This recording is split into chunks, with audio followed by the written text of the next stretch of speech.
Hey, Bob, I want to ask you, why are you running for the Kansas 4th Congressional District for Congress? Well, for a lot of reasons that I have written down, I'll rattle off a few of them. But the thing that's most troubling to me is in the last census count, they do it every 10 years.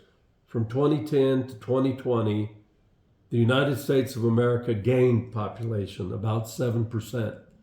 But the 4th District of Kansas, which is comprised of 17 counties, lost population.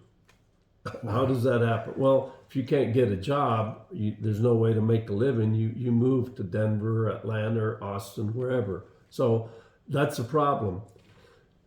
Our congressman should be looking at the statistics and saying, what can I do to make things better here? Mm-hmm. And one of the most telling things, and maybe you've heard of the Infrastructure Investment and Jobs Act. It's a huge trillion-dollar bill that was passed in November. He voted against it. I mean, the infrastructure bill is designed to build roads, rebuild bridges, expand broadband for internet so people can get decent service out in rural areas, help preschools and schools, any number of things. And all the time that you're rebuilding roads or schools or whatever, you're employing people. You're helping economic growth. You're stimulating population growth. But what does Ron Estes do? He votes against that. He also votes against the Build Back Better Act, the John R. Lewis Voting Rights Advancement Act, the Older Workers Discrimination Act, the DREAM Act, Pregnant Workers Fairness Act. He voted against Labor, Health, and Human Services and Education Appropriations. He voted against Ukrainian aid twice.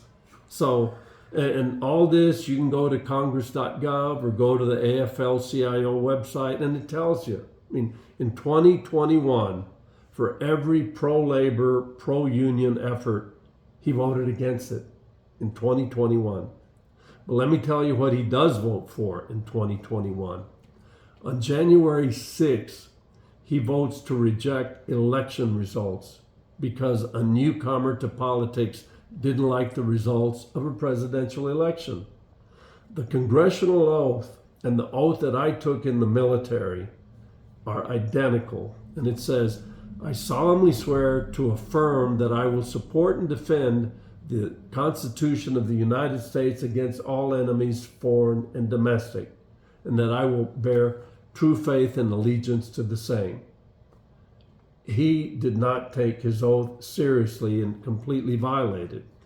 And we saw what happened, and I cannot stand by and let this guy, who is my employee, he works for me because you pay him your tax dollars, I pay him my tax dollars.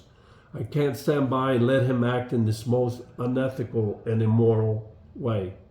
So, as we look at what happened at the U.S. Capitol attack, who was, by the way, engineered by a disgruntled ex-president with claims of a stolen election, the current 4th District representative, and that's a key word, representative, he's not representing me correctly, did nothing. He failed to respond and just let it happen.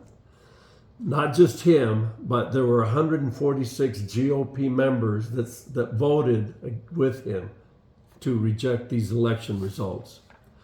Now, if we deface, dismantle, destroy American democracy, we have nothing, folks. Forget everything. Forget high gas prices, forget inflation. We have nothing. We're a banana republic if we allow that to happen. And any attempt to subvert American democracy is inexcusable, especially egregious when an elected official is a first-hand witness to such an act and he fails to respond. That's exactly what Ron Estes did. And the worst part to me, if it's anybody else that does something like that, he's probably fine with it. But you know who he's defending when he voted to reject election results? Donald Trump. Donald Trump, who's a known liar, who came into office by lying, by saying that he was going to build a great, great wall, and all his supporters were cheering and clapping, and I will have Mexico pay for it. That's a lie. Not only it's a lie, it's a stupid lie. And then Trump finishes his term by throwing out the most damaging lie in American history. The election was stolen. No, Donald, you lost like a lot of politicians do. You lost the election. So I cannot stand by and do nothing. And like the famous quote says, all that is necessary for evil to triumph is for good men to do nothing. And I plan to do something by making every effort to remove Ron Estes from office. And that's why I'm running. Hey, Bob, how can the people get a hold of you if they like what they heard and you want to support you? Very easy. Just go to Hernandez for Kansas and get a picture of your QR code and zap it, and you're there. Hernandez for Congress, for Right, U.S. but, Congress. But the website is hernandezforkansas.com. Okay. Yep. All right. All your help is needed. Thank you.